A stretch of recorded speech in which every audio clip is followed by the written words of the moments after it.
लेकिन उन्होंने मिल्कीपुर में डमी कैंडिडेट उतारा हुआ है। अजीत को एक्सपेरिमेंट कर रहे हैं इतनी हार्ड सीट पे। आज की डेट में अवधेश प्रसाद की जितनी बड़ी वो राजा बने सांसद बन के ना, जितना बड़ा नाम हुआ है उतना ही वो नीचे जाने वाले हैं। इतनी गंदगी उनकी हो गई, जितना उन्होंने 45 साल में किया सब खत्म कर लिया उन्होंने। लेकिन जब तक बीएसपी है तब तक चंद्रशेखर कहाँ उभर पाएंगे यूपी में? जब तक बीएसपी है तो आकाश आनंद या चंद्रशेखर आजाद, दलितों के बीच बड़ा नेता, बड़ा लोकप्रिय चेहरा, दोनों में से कौन है? मिल्कीपुर में विधानसभा का उपचुनाव अपने शबाब पर पहुंच रहा है। समाजवादी पार्टी और बीजेपी दावा कर रही है कि सीधा मुकाबला उनके बीच है, लेकिन एक और जिस कैंडिडेट की चर्चा है वो है सूरज चौधरी, जो कि चंद्रशेखर आजाद जो कि सांसद हैं उनकी पार्टी से हैं, भीम आर्मी से हैं, हमारे साथ मौजूद हैं। तो चाय पे चर्चा करते हुए चुनाव की बात करेंगे। सूरज जी, सपा और बीजेपी तो कह रही लड़ाई उनके बीच है खाली। बोलने से लड़ाई उनकी तरफ थोड़े हो जाएगी। दोनों लोग तो बाहर ही हैं। सूरज चौधरी ही मिल्कीपुर का इकलौता प्रत्याशी है जो यहाँ का रहने वाला है। बाहर के आकर के लोग लड़ के चुनाव जीत जाते हैं, यहाँ की जनता का वोट लेते हैं और उसके बाद जाके ठेका पट्टा जितना बड़ा बड़ा वो मठाधीशों को देते हैं। तो अभी सूरज चौधरी ने कदम रखा है, मिल्कीपुर में डिसबैलेंस हुआ है पूरा मामला, तमाम सर्वे बता रहे हैं। और अभी सिर्फ कदम रखा है। अभी हमारे जो राष्ट्रीय अध्यक्ष माननीय चंद्रशेखर आजाद जी आने वाले ना, यहाँ पे तूफान आएगा। जब प्रचार के लिए आएंगे चंद्रशेखर जी, तूफान आएगा बिल्कुल। जब चंद्रशेखर भैया के आते हैं ना, हवा तो बदल ही गई है। हवा तो आम चर्चा है कि बीएसपी का total vote Azad Samaj party को शिफ्ट हो रहा है। और इस एक र्यूमर के साथ ही माहौल पूरा बदला हुआ है। दोनों प्रत्याशी, एक तो क्या बोलते हैं झूठे टाइप के प्रत्याशी, वो डमी है। समाजवादी पार्टी को उनका तो कोई मतलब नहीं। वैसे अजीत प्रसाद जी वो डमी कैंडिडेट यहाँ पे लाए गए हैं, लखनऊ के रहने वाले हैं। अरे और जो बीजेपी है उसके पास कोई मुद्दा मिल्कीपुर के लिए है नहीं। चंद्रभान पासवान है उनके उम्मीदवार। बीजेपी भी डिसबैलेंस हुई है, उनमें अंतरकलह इतना फैला हुआ है कि जो बेस वोट हुआ करता था, जो भारतीय जनता पार्टी का बेस हुआ करता था ब्राह्मण समाज, एक कैंडिडेट यहाँ के थे जो कद्दावर नेता हैं, उनका वोट न मिलने की वजह से क्षेत्र में लंबे समय तक उन्होंने सतत परिश्रम किया, लोगों को मजबूत किया, रात दिन उनकी लड़ाई लड़ी और उनका टिकट काट दिया गया। अब उनके जो शुभ चिंतक हैं वो चाहेंगे भी, जो कैंडिडेट थे, जो विधायक जी थे माननीय, वो चाहेंगे भी कि मतलब सब किसी दूसरे दल को वोट करें, तो उनके चाहने वाले जान दे सकते हैं, वोट नहीं दे सकते। यानी गोरखनाथ के जो उनके चाहने वाले किसी को वोट नहीं देंगे। वो चाहे उनके कहने पर भी नहीं, क्योंकि उनको दिल जान से चाहते थे गोरखनाथ जी को। अच्छा, वो अब उनके एंटी वोट करने जा रहे हैं। तो आपको देंगे, आपको उम्मीद है? हाँ, ऐसा लोग कह रहे हैं, तमाम सुनने में आ रहा है, जहाँ भी मिल रहे तमाम फोन आ रहे हैं। जो ब्राह्मण समाज का बेस वोट है उनके फोन आ रहे हैं कि सूरज भैया तैयार रहो, हमारा वोट, आप तैयार रहो, वोट हमारा आ रहा है, आप मिलो ना मिलो लेकिन हम आपको वोट करेंगे। नहीं, हम कहते हैं। अरे एक सूरत के इतना बड़ा कारोबारी, व्यापारी, दूसरे 8-9 बार के विधायक, सांसद, एमएलए, मंत्री, धुआंधार मिल में एक से एक धुरंधर है, कहाँ टिकेंगे आप? देखिए, वोट जनता को देना है, धुरंधरों को नहीं देना है। और जनता के बीच में अगर यहाँ हम ये कुर्ता पजामा पहन के, पैंट बुशर्ट पहन के बैठे, चप्पल घिस करके, लेबर का, मजदूरी का, दिहाड़ी कौन गोल करके, हल चला करके यहीं बगल वाले गांव से आए हैं हम। यहाँ मुझे इस जगह पे कहीं परिचय नहीं बनाना, जहाँ खड़े हो जाते हैं वहीं 100 लोग, 20 लोग, 10 लोग हैं, उसमें से 50-70% लोग मुझे जानते हैं।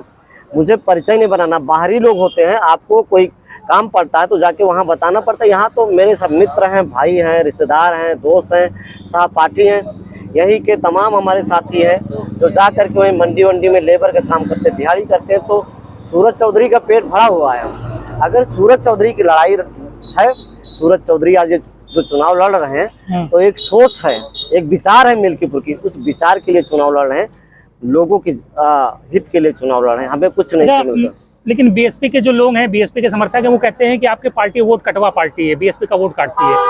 देखिए, बीएसपी और आजाद समाज पार्टी दोनों दल ही एक हैं, बहुजन समाज के शुभचिंतक दोनों दल हैं। लेकिन वो तो ठीक एक ही हैं, दोनों की विचार भी एक ही हैं, लेकिन जो भीम आर्मी है वो सेंध तो बीएसपी के वोट में ही लगाती है ना। कोई सेंध नहीं लगा रही। अगर सेंध लगाने वाली बात होती तो बहन जी यहाँ से अपना कैंडिडेट वापस बुलाने का फैसला नहीं करती। ये बहन जी का सांकेतिक आशीर्वाद है भीम आर्मी को, माननीय चंद्रशेखर भैया को आशीर्वाद मिल्कीपुर में मिल चुका है, क्योंकि ये जो सीट है मिल्कीपुर की, इसको पूरे देश दुनिया की निगाहें यहाँ पे टिकी हुई है कि मिल्कीपुर में होने क्या जा रहा है। और यही सीट आगे जा करके हमारे जो पार्टी है उसके 27 को तय करेगी। और अभी जो दोनों दल हैं जो अपने आप को जीता हुआ करें, इनके पास तो एक तो डमी कैंडिडेट लाए, एक पास मुद्दा नहीं है। बिना रुपया तो है दोनों के पास, करोड़ों रुपया है, आपके पास क्या है? रुपया तो बांट रहे हैं, खूब रुपया बांट रहे हैं, रुपया बांट रहे हैं। और जनता पहले थी तो बरगला ले जाते रहे, कुछ बता दिए ऐसा है वैसा है। अब चुनाव तो रुपया भी होता है। अब जनता रुपया तो लेगी, लेकिन कैंडिडेट अपने पसंद के लेगी, क्योंकि जनता जान के भाई वोट लेते समय जनता को पैसा दिया जाता है 1000 2000 दारू मुर्गा। और जब कोनो काम पड़ा था तो वहाँ देखत बड़ा बड़ा मठाधीश से पहुँच के जैसे चुनाव जीतत माला पहना देते हैं। आजकल की जो यूथ है वो सम्मान चाहती है, रोजगार चाहती है, तो वो चीज़ें वो लोग कहाँ दे पाएंगे, क्योंकि उनके पाँव में कभी बवाई नहीं फिटी है। अच्छा, यहाँ अधिकतर सारे कैंडिडेट पारसी समाज से हैं, आप भी पारसी समाज से हैं? पारसी समाज से ना आप भी? बिल्कुल। अवधेश जी भी पारसी समाज से हैं, चंद्रभान पासवान भी पारसी समाज से हैं जी। तो पारसी समाज जाएगा किसके साथ जब सब पारसी समाज के कैंडिडेट है? तो देखिए, पारसी समाज सब्जेक्ट यहाँ है नहीं। पारसी समाज मतलब एक दलित की बात करते हैं। पारसी समाज भी दलित है, और जो बहुलता है दलित की वो बाबा साहब को मानने वाली है। मेरा छोटा सा एक क्वेश्चन है आपके चैनल के माध्यम से, बाबा साहब का जब अपमान होता है, चंद्रभान भैया से मैं पूछना चाहता हूँ, क्या जब अपमान होगा, अमित शाह अपमान करेंगे तो उनके बारे में 2 शब्द बोलेंगे? कहाँ बोल पाएंगे? उनकी पार्टी के नेता बोल पाएंगे अपनी पार्टी के नेता के खिलाफ? तो बाबा साहब को अपमान करें, कहीं कुछ होगा, संविधान बदला जाएगा तो हमारे नेता बोल पाएंगे? नहीं बोल पाएंगे। तो किस बात का बहुजन समाज का नेता बताते अपने आप को? दलित समाज का वोट लेकर के वहाँ पे सांसद बनते हैं, विधायक बनते हैं। और जब हमारे लोगों का अपमान होता है या हमारे महापुरुषों का अपमान होता है, तो हमारे दलित समाज के नेता ऐसे घर में बैठे हैं जहां अगर बोलते हैं तो 4 जूता मारे भी जाएंगे। बीएसपी का कैंडिडेट नहीं है तो बीएसपी का जो कैडर है, वोटर है, वो आपके लिए प्रचार कर रहा है क्या?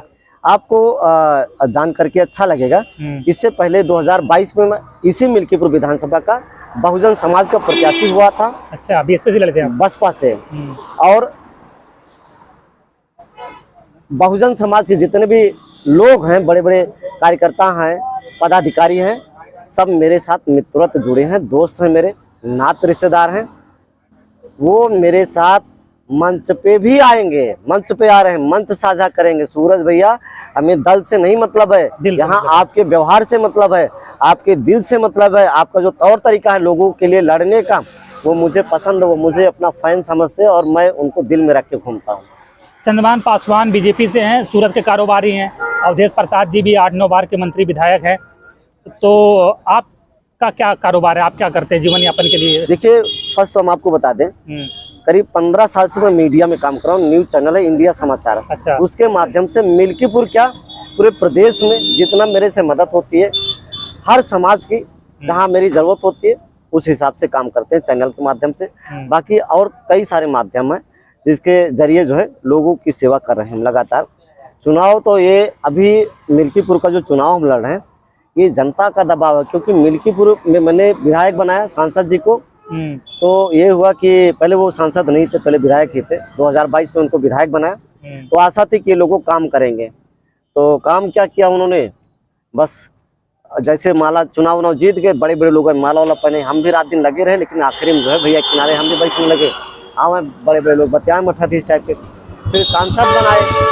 सांसद बनाने से कहीं पहले अब तुम हमारी सीट खाली हुई, चुनाव तुमको लड़ना सूरज चौधरी, बड़ा वादा करें हरदम, क्योंकि रुपया पैसा ताकत सब गाड़ी वाड़ी रहा की मीठा मीठा बोल के काम साथे लाग रही रात दिन जो है।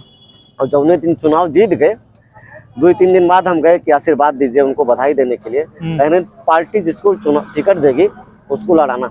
मिल्कीपुर के जनता ने देखा कि सूरज चौधरी को छोड़ करके जेका टिकट रियल इनका हकदार रहा समाजवादी पार्टी का, अपने निष्क्रिय लड़के को दिला रहे हैं। जो लड़का लखनऊ में रहता है, ये हकीकत है, दिल की बात है, इसीलिए बोल भी ले जा रहे हैं पूरी बात बिना रटे रटाए। और वो टिकट उन्होंने उस लड़के को दिला दिया जिसका मिल्कीपुर में कोई वास्ता नहीं। समय समय पर लोगों को तिरस्कार करना। यादव समाज को आप देख लीजिए, हमारे जैसे आप विधानसभा में घूम रहे, कम से कम 200 यादव मिले हैं जो अवधेश प्रसाद को सीधा गरिया देंगे। सीधा मुंह पे गाली। समाजवादी पार्टी से आप भी पहले टिकट के दावेदार थे? अखिलेश जी ने मुझे बुला करके 46 मिनट समझाया था कि इस बारी चुनाव क्या बोलते हैं, इनके लड़के को लड़ा दीजिए। हमने कहा सूरज चौधरी को टिकट मत दीजिए, देवमणि कनौजिया हैं उनको टिकट दे दीजिए, जिससे पार्टी जो चुनाव में जीत जाए। ऐसे मैंने राष्ट्रीय अध्यक्ष से अखिलेश भैया से बोला था, लेकिन उन्होंने मिल्कीपुर में डमी कैंडिडेट उतारा हुआ है अजीत को। एक्सपेरिमेंट कर रहे हैं इतनी हार्ड सीट पे। आज की डेट में अवधेश प्रसाद की जितनी बड़ी वो राजा बने, सांसद बन के ना, जितना बड़ा नाम हुआ है उतना ही वो नीचे जाने वाले हैं। इतनी गंदगी उनकी हो गई, जितना उन्होंने 45 साल में किया सब खत्म कर लिया उन्होंने, खत्म हो गया उनका सारा। अच्छा, आप भीम आर्मी से चुनाव लड़ रहे हैं, चंद्रशेखर आजाद की क्या अपील है दलित समाज में? देखिए, चंद्रशेखर कोई एक व्यक्ति नहीं है, वो आवाज है। आग ने उसको तपा करके और समय ने पैदा किया चंद्रशेखर भैया को। हर वो दर्द हमारे उस भाई को मिला है जो दलित समाज कभी झेलता है, जिस दंश को झेलता है। कुछ की आवाज़ तो जमाना देखता है और कुछ की आवाज़ जो है कफन के साथ में दफन कर दी जाती है। वो दर्द है, एक दर्द के रूप में चंद्रशेखर का जन्म। लेकिन जब तक बीएसपी है तब तक चंद्रशेखर कहाँ उभर पाएंगे यूपी में, जब तक बीएसपी है तो? देखिए, अगर इस क्वेश्चन को थोड़ा अध्ययन करेंगे आप लोग ना, तो 9 सीटें लड़ने वाली बहुजन समाज पार्टी 1 सीट पे क्यों कंप्रोमाइज कर ली? ये बड़ा गूढ़ क्वेश्चन है, बड़ा रहस्यमयी क्वेश्चन है। बहन जी का आशीर्वाद ही है, संयोग है, स्थितियां परिस्थितियां भीम आर्मी के पक्ष में आ गई। कैंडिडेट ऐसा मिला है कि जो चप्पल घिस करके लोगों के बीच में परिचय नहीं बताना पड़ता, ऐसे उसका जन्म हुआ जैसे आम लेबर क्लास का आदमी, ऐसे ही आप लोगों के साथ बैठा है। तो आकाश आनंद या चंद्रशेखर आजाद, दलितों के बीच बड़ा नेता, बड़ा लोकप्रिय चेहरा, दोनों में से कौन है? हमारे लिए दोनों हैं, लेकिन हम बात करते हैं आज की पार्टी तो अलग है, तो आपको हमारे लिए दोनों चेहरे हैं, अच्छे हैं, दोनों को पसंद करते हैं, हम दोनों को पसंद करते हैं, दोनों दिल में रहते हैं, दोनों दलित समाज की लड़ाई लड़ते हैं।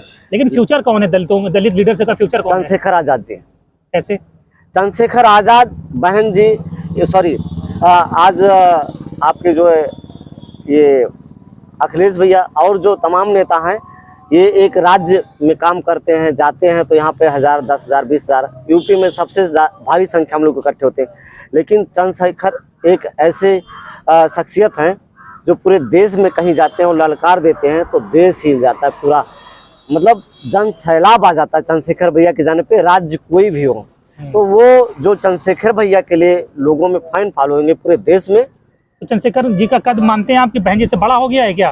नहीं, माँ बेटे का कद कभी एक दूसरे से बड़ा नहीं हो सकता। बेटा कितना भी बड़ा हो जाए माँ से बड़ा नहीं हो सकता। ठीक है, बहन है हमारी, लेकिन ओहदा हम लोग माँ जैसा ही समझते हैं उनको। हाँ, उम्र के लिहाज से माँ की बेटा कितना भी बड़ा हो जाए, सीएम और पीएम बन जाएगा, तभी बहन जी से वो डाउन ही रहेगा। बच्चे का कद क्या हो सकता है, वो सीएम बन जाए, पीएम बन जाए, माँ तो माँ होती है, हम लोगों की माँ है, वो जननी है, दिल में रहती है वो भी। उन्होंने हम लोगों को बहुजन समाज को चलना सिखाया, रास्ता दिया है और हमेशा बहुजन समाज को मरहम दिया है। उन्होंने बहुत कुछ दिया समाज को, तो वो तो अमर है हमारे लिए। पूरा कतरे कतरे में उनके, बहन जी के लिए भी हमारे शरीर का खून का कतरा कतरा जो है न्यौछावर है। बहुत सही। एक आखिरी सवाल, आपकी ड्रेस बड़ी दिलचस्प है, आप ऊपर से नीचे तक व्हाइट है, जूता भी आपका व्हाइट है, तो ये कोई खास वजह से पहने हैं कि मतलब ये इत्तेफाक है? ये खास वजह है। क्या? पहले बनियान और टी शर्ट हमेशा पहन के घूमते थे, हमेशा जो चुनाव में पूरे बसपा का टिकट हुआ था तो यही घूमते थे, लेकिन बड़ा दबाव पड़ता था कि जैसे सब थोड़े साथी लोग हैं वैसे तुम पहने रहा तो हम लोग पहचाना कैसे कि हमारा नेता कौन है। तो यहाँ तो ये पहन लेते हैं, बाकी जो है एकदम सिंपल लाइफ है एकदम। ये यहाँ पे क्षेत्र में रहते हैं और जीना भी ऐसे चाहते हैं कि आम आदमी ही बन के जिए, बहुत हाई फाई ना रहे। ये प्रोटोकॉल, ये जो व्यवस्था है, ये तो बस कि अलग करें ताकि जो है लोग दिखें तो चुनाव में हमें मदद करें, सपोर्ट करें, ऐसा इसीलिए है। चलिए, बहुत बहुत धन्यवाद, शुभकामनाएं कि आप लड़ें, अच्छा लड़ें और रिजल्ट जैसा चाहते हैं वैसा आए, बाकी तो जनता जनार्दन फैसला करेगी।